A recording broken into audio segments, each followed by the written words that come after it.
Hello guys! Hello Scorpio! Welcome dito sa aking channel, Kapalaran 888. Welcome Scorpio! I hope na makaresonate ka dito sa aking channel. This is general reading, so I hope na makaresonate ka.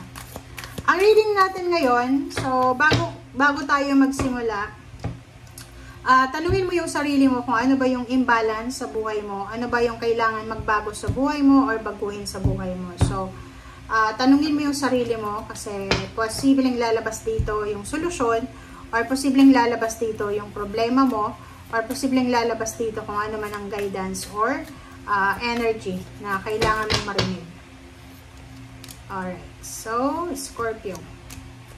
Scorpio, there's a 3 of swords. Maybe this is your imbalance. Strength and impress. Wow. Oh yeah. Okay. Scorpio, sinasabi ng bara sa'yo na siguro yung hindi balanse sa buhay mo ay puso mo. Parang sinasabi ng bara sa'yo na marami kang bubog sa yung puso. Parang marami kang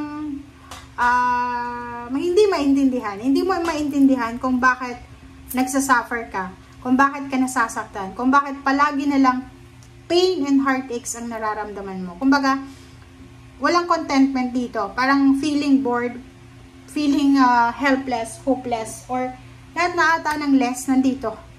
Mag-comment ka sa comment section. So, eto yung eto yung imbalance, yung puso mo.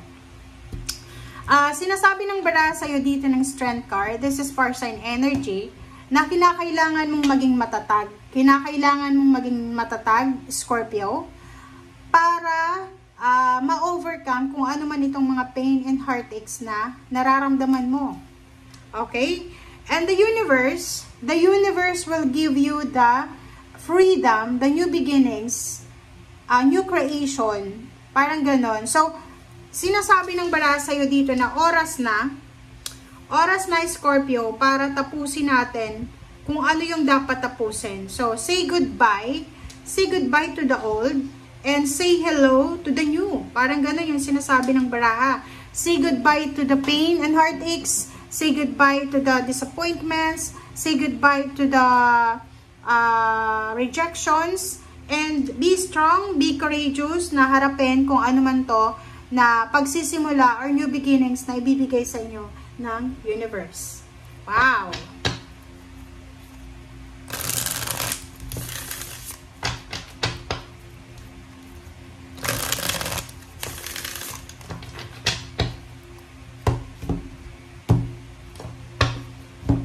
Okay, Scorpio, wow.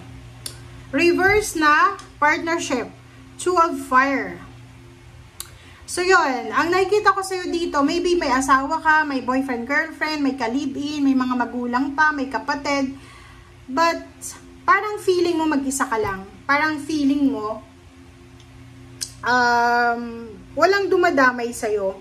Ang nakakalungkot dito, maybe you are married or may ka-live-in ka, na parang feeling mo, may karelasyon ka nga, pero hindi naman iisa yung hangarin nyo sa buhay. Yung parang kanya-kanya ba? Okay?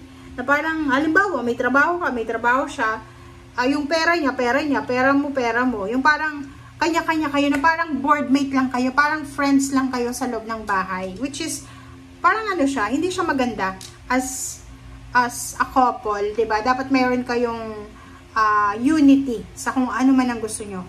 Hindi yung unity lang paggabi lang, 'di ba? Hindi. So, nakikita ko sa'yo dito na may mga Scorpio na gusto nyo nang makaalis sa partnership na meron ka. Maybe kasal ka or kalibin mo pa siya, or maybe boyfriend, girlfriend, or trabaho yan na nasa kontrata ka, naka-sign ka ng contract. So, yung Queen of Fire, sinasabi ng bara na sobra-sobra kang determinado na makaalis na dyan, para makapagsimula na ng bagong buhay. So, nandito yung strength card, sinasabi na you need to be strong, you need to be courageous na labanan kung ano man yan na pagsubok na meron ka. Alright. Okay. So, dito sinasabi ng baraha na posibleng makakatanggap ka, makakatanggap ka, Scorpio, maybe from Aquarius zodiac sign, from the zodiac sign Aquarius, ng message, communication, letter, chat, call, email, or posibleng makakatanggap ka ng balita na ang balitang ito ay posibleng makakatulong sa'yo para makapagsimula ng bagong buhay. 'Di ba? So, ano man itong pinagdadaanan mo sa ngayon, ano man itong problema na to, sinasabi ng baraha, huwag kang mag-aalala kasi hindi yan magtatagal. Andito yung Ten of Air. Sinasabi ng Ten of Air sa'yo na lahat ng yan ay matatapos din. Makaka-recover ka, magkakaroon ka ng freedom. Okay? And sa ilalim mo dito is Wheel of Fortune. So, yun na nga. Sabi ko sa'yo, there's a new beginnings. May magsisimula, may magtatapos. There's an alpha, omega. And makaka-recover ka sa pain and heartaches na yan na nararamdaman mo. Parang nakikita ko sa'yo dito, pwedeng, if ever lang na mawala yung partnership na yan, huwag kang masyadong mag-aalala kasi there's someone here na posibleng magsisave sa'yo sa relationship na yan. Four of Wands.